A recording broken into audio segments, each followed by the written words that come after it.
Hər kəsə salam, xoş gördük hər birinizi. Bugünkü dərsimiz Axund dövlətinin yaranması və keçdiyi inkişaf yoludur. Axundların yaşadıkları ərazi Qafqazdan Hindistana qədər geniş əraziləri əhatə edirdi.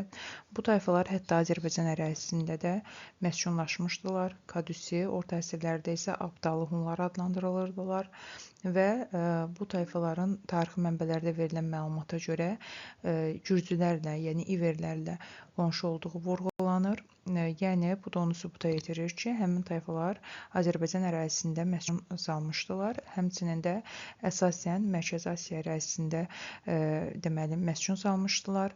Böyük Hun imperiyası parçalandıqdan sonra, Asiya Hun dövləti parçalandıqdan sonra onların böyük bir qismi Şərqi Türkistana köç etmişdilər və həmin ərazidə Axund dövlətinin əsasını qoyacaqlar. Qalan hissəsi isə İdil çayı, Volqa, yəni Xəzər dənizinin yuxarı hissəsindən keçərək Avropada Attilanın Avropa Hun dövlətinin əsasını qoyacaqlar. İndi isə Axund dövlətinin yaranması haqqında deyək. Deməli, dövlətin əsası qoyulub eramızın 4-cü əsrində, 4-cü əsrin ikinci yarısında əsası qoyulubdur.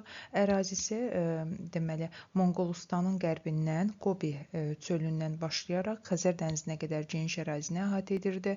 Mərkəzi Asiya, Əfqanıstan, Hindistanın şimal-qərb hissəsini əhatə edirdi və bu deməli qərbdən Sasanilər dövləti ilə, şimaldan isə Göytürk dövləti ilə sərhəddə idi.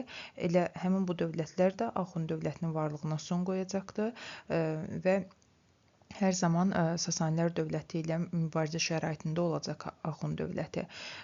Axund dövləti eramızın 5-ci əsrindən deməli Eftali xanın adı ilə Eftalilər dövləti adlanmağa başlayıbdı. Abdallar dövləti də deyirlər. Yəni dövlət yarananda Eftalilər dövləti adlandırılmırdı.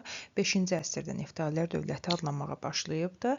Dövlətin paytaxtı isə Sakala şəhəri olubdu. Axund dövlətinin qüdrətli hökmdarlarından biri Axsuvar xan olmuşdu. Axsuvar xan 430-cu ildə hakimiyyətə gəlmişdi və qonşu ərazilərə yürüşlər edərək öz ərazisini daha da genişləndirmişdi. Sərhədində olan Sasanilər dövləti üzərində qələbələr əldə etmişdi və 5-ci əsrin ortalarından başlayaraq İran yaylasını, Şərqi Türkistanı, həmçində Türkistanın özünə hakim olmuşdu. 484-cü ildən isə Səfəvilər üzərinə növbəti hücum etmiş və burada Herat şəhərini ələ keçirmişdi.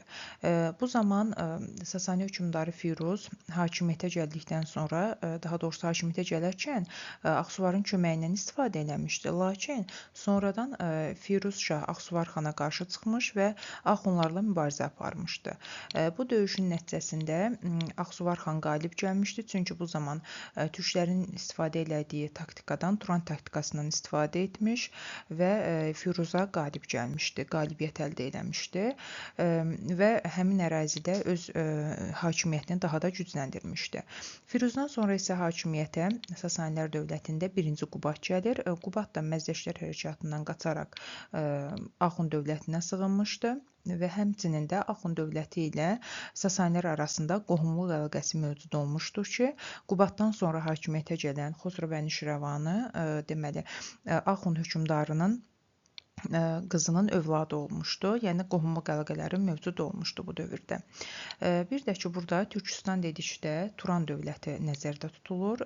İndiki Mərkəzi Asiyadır, Uğur Milli rayonudur, həmçinin də Sibirin bir hissəsidir. İranın şimal-şərq hissəsi, Əfqanistanın şimalı, deməli Turan dövləti adlandırılır. Türkistan yəni nəzərdə tutulur. Şərti olaraq qərbi və şərqə bölünür. Bu da Axsuvar xanın hakimiyyəti dövrüdür. Deməli, Axsuvar xanın hakimiyyəti dövründə dövlət daha da gücləndi. Sasanilərlə qalibiyyətli müharibələr əldə elədi. İran yaylası Türkistanı ələ keçirdi. Həmçinin də Herat ələ keçirildi və Sasanilərə qarşı Turan taktikasından istifadə edərək qalibiyyət əldə etmişdi. Mihrəqulu xanın hakimiyyəti dövründə dövlət qüdrətinin zirvəsinə çatmışdı. Ən qüdrətli dövr hesab olunur. Bu dövr Mihrəqulu xan 6-cı əsrin əvvəllərində hakimiyyətə gəlmişdi. İlk öncə ölkə daxilində nizami ordu yaratmış, ölkənin deməli qüdrətini artırmaq üçün ölkə daxilində ordunu daha da möhkəmləndirmiş, həmçinin də xarici yürüşlər eləmiş və 700-dən çox döyüş filindən istifadə etmişdi. Bundan əlavə Hindistana fasiləsiz yürüşlər edərək Hindistanın şimal-qərb hissəsini ələ keçirmişdi. Tamamilə deyil, şimal-qərb hissəsini ələ keçirmiş və ölkə birləşdirmişdi. Ümumiyyətlə, onun hakimiyyəti dövründə Hindistanın şimalından Aral gölünə qədər, Tibet dağlarından Xəzər dənizinə qədər geniş ərazini əhatə edirdi dövlət. Lakin Axund dövləti sonradan zəifləyəcək, çünki dövlətin ərazisi geniş olduğuna görə idarəçilik çətinləşmişdi, etirazlar, çıxışlar olacaqdı ölkə ərazisində və müxtəlif dinlərin yayılması ölkənin zəifləməsinə gətirib çıxaracaq. 567-ci ildə Göytüşlər və Sasanilər arasında bölünəcəkdi və Axund dövlətinin varlığına son qoyulacaqdı.